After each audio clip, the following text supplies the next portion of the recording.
Santa Clarita Valley. We're here on your hometown station, KHTS, AM 1220, with Deputy Josh Dubin of the Santa Clarita Valley Sheriff's Station Crime Prevention Unit, our very special guest, and your host, yours truly, News Director Perry Smith. We were just talking with Captain Roosevelt Johnson, who took over the Sheriff's Station, and he was kind of emphasizing the point that we like to make on this show, which is that law enforcement is done with a community effort and reaching out to the Santa Clarita Valley residents. One of the ways we're trying to do that, the Action Family Foundation is teaming up to host an SCV drug take-back on Saturday, April 26th from 10 a.m. to 2 p.m. This one is actually working in conjunction with the Drug Enforcement Administration. It's a federal affair, if you will. And KHTS AM 1220 is a big partner of that, and so is Henry Mayo Newhall Memorial Hospital, which is located on 23845 McBean Parkway. You can definitely get more information about that on hometownstation.com. But again, if you have unused or expired medication, you could take it in there. There are also stations at the Santa Clarita Valley, or boxes at the Santa Clarita Valley Sheriff's Station where people can drop that off, right? Deputy Yes. Rubin? Recycled mailboxes that are painted white that are in front of our station. We have 3 different ones for 3 different types of things, and that is available 24 hours a day. Things being narcotics, or is there like a weapons one also? Or No, what- it's what is needles. Oh, it's needles? Okay. Prescription drugs and narcotics. Okay, so yeah, if And you're- that is available 24/7. And what's the idea there? You just want people to not have that stuff lying around so the wrong people can use it? Right. or- Well, there's a couple different ideas. You know, one, you don't want it lying around so that somebody that's not meant to have it get into it. Also, it's bad for the environment to flush that down your toilet and, That's a good point. That's a and- good point. and throw it in the trash dump and different things like that. So it's kind of a two-part process. And another thing, speaking again about outreach, a recurring theme, if you'll notice. You're on point today, Perry. I am. I Your have, coffee I have an cup- agenda, and I'm sticking to it. If the listeners could see the size of your coffee cup, We can it's- tweet that out. We can. It's I mean, an it's- enormous coffee cup. it's like the If size we of get a soup picture bowl. just so people following along on Twitter can get. It's about. Yeah, a soup bowl is fair. It's a small soup bowl though. I'm a big eater. So That's a pretty it's not big good. coffee cup. I think I'm holding a good pint at least. Anyways, but.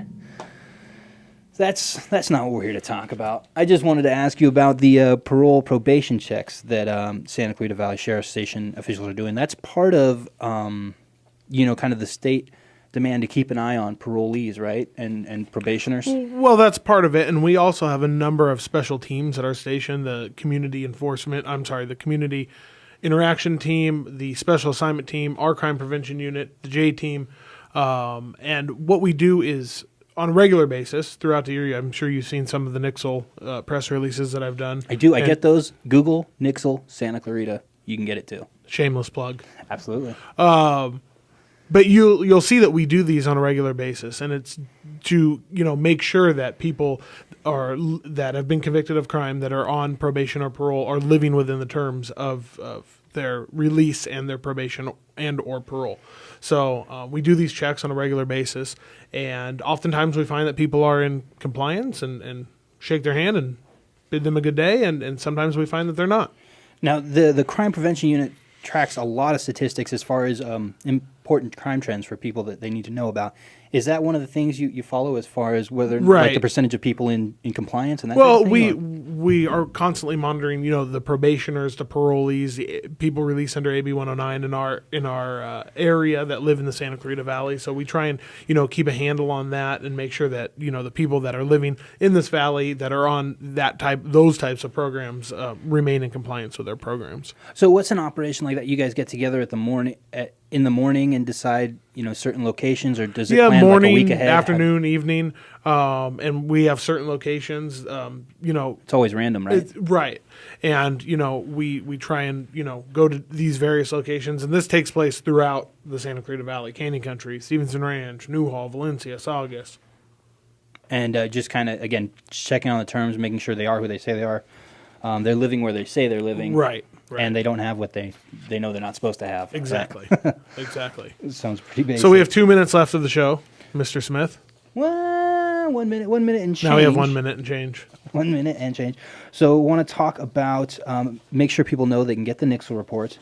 And also we have some funny criminal stories. I don't know if funny is kind of perspective, I guess. You're going to end the show with a story. Okay, tell me a story, Barry. We have a San Diego burglar who mistook a jukebox for an ATM machine. Police are in search of 2 burglars who were caught on camera smashing their way into a Hooters restaurant in Rancho Bernardo. Surveillance video captures the thieves hauling what they presumably thought to be an ATM through the lobby and front doors of the restaurant. In this case, the 2 thieves wound up singing an unhappy tune. The suspects reportedly... That was the joke part of the Yes, article. that was the joke part of my the article. delivery is lacking, but I have to thank ABC7 for putting this out there and giving it to us. Kyle's making faces at you. Suspect reportedly mistook a freestanding jukebox for an ATM machine, so very disappointed. And that is a way to end the show. that is how we're going to end it, We'll not be with a back bang, but in with 2 a whimper. weeks. Listen in on your hometown station, KHTS AM 1220.